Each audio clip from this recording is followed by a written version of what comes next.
स्वतः झिजतील पण इतरांना परिमळ देणे, सुगंधित करणे किंवा सगळीकडं शीतलता निर्माण करणे हा त्यांचा सद्गुण आहे. हा सद्गुण सगळ्यांमध्ये यावा. कारण कसं असतं, दिवा स्वतः जळतो पण इतरांना प्रकाशित करतो. स्वतः जळल्याची स्वतःची आग त्याला काहीच वाटत नाही. सूर्य स्वतःच्या शरीरामध्ये आग सहन करतो आणि इतरांना प्रकाशित करतो. तसं काही व्यक्ती समाजामध्ये असे असतात की स्वतःला त्रास सहन करतात आणि त्या त्रासातच त्यांना आनंद असतो. आणि म्हणून या ठिकाणी भागवतरावचा वाढदिवस संपन्न होत आहे. मी विनंती करतो की भागवतरावांनी या ठिकाणी 2 शब्द बोलावे. कदम में कदम मिलाकर चल, सफलता तेरी चरण चुमेगी आज नाही तो कल. या व्यक्तीप्रमाणे 4थीत असताना लाल बहादूर शास्त्रीने शपथ घेतली होती की मी देशाचा पंतप्रधान होणार आहे. अशक्य काहीच नसतं. जिल्हा परिषद शाळेला कमी समजायचं नाही आपण. कारण आतापर्यंतचा इतिहास बघा तुम्ही, तुकाराम मुंडे सारखे असतील, आपल्या गावचे हरकिलिम गावचे सर्जन आता कोले साहेब आहेत, ते जिल्हा परिषद शाळेतूनच गेलेले सर आहे. कारण आपण स्वतःला कमी समजवतो.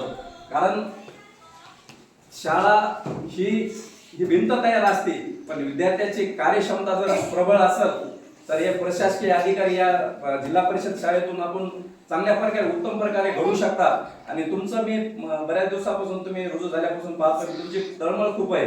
विद्यार्थ्यांनी शाळेमध्ये आलं पाहिजे आणि त्यांनी येऊन आपण जास्तीत जास्त त्यांना प्रोत्साहित करतात. कारण आता तुम्ही म्हणलात हे कारखान्यावर आजच 2 दिवस विद्यार्थी आला, आता ह्या विद्यार्थ्याला घडवायला तुम्हाला बराचसा वेळ लागतोय.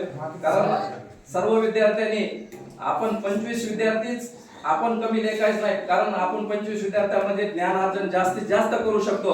कारण आपण शाळेमध्ये बघा, सिद्धेश्वर शाळेमध्ये आपण बघितलं तर एका वर्गामध्ये 40-40, 50-50 विद्यार्थी, 80 विद्यार्थी. तर आपण कमी त्याच्यातूनच आपण एक चांगलं अधिकारी, एक देशाच्या राष्ट्रपती आज मुर्मू जी आहेत, तर आपण या विद्यार्थ्यांनी कमी समजायचं नाही आणि आपण कमी वेळेमध्ये जास्तीत जास्त ज्ञानार्जन करायचं.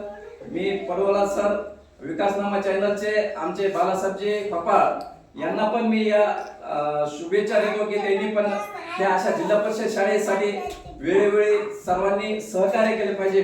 माजी मुख्याध्यापक धरपडे सर, ते सध्या सादुळ्या शाळेतून रिटायर झालेले आहेत.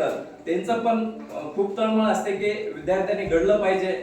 सामाजिक बांधिलकी त्यांची पण असते. आमचे मित्र रामभाऊ आबूज असतील, त्यांचे पण वेळ प्रसंगी आम्हाला छोटे मोठे साहित्याला गरज पडली तर रामभाऊ आबूज आणि आम्ही सगळे मित्र परिवार असतील, सातपुते बापू असतील, मल्हार नाथांचे चेअरमन विशाल भैया असतील, केशवरावजी गायकवाड असतील, या सर्वांच्या माध्यमातून मी तुम्हाला एकच विनंती करतोय की तुम्ही कधी बी आम्हाला अडी अडचणीला हाक द्या. कारण हे विद्यार्थी घडले पाहिजे. चांगल्या घरच्या विद्यार्थ्याला कुणी घडू शकतं, असे सर्वसामान्य कुटुंबातले विद्यार्थी घडले पाहिजे आणि एक भारताचे उत्तम नागरिक घडले पाहिजे. हीच मी तुम्हाला या निमित्ताने शुभेच्छा देतो. जय हिंद, जय महाराष्ट्र.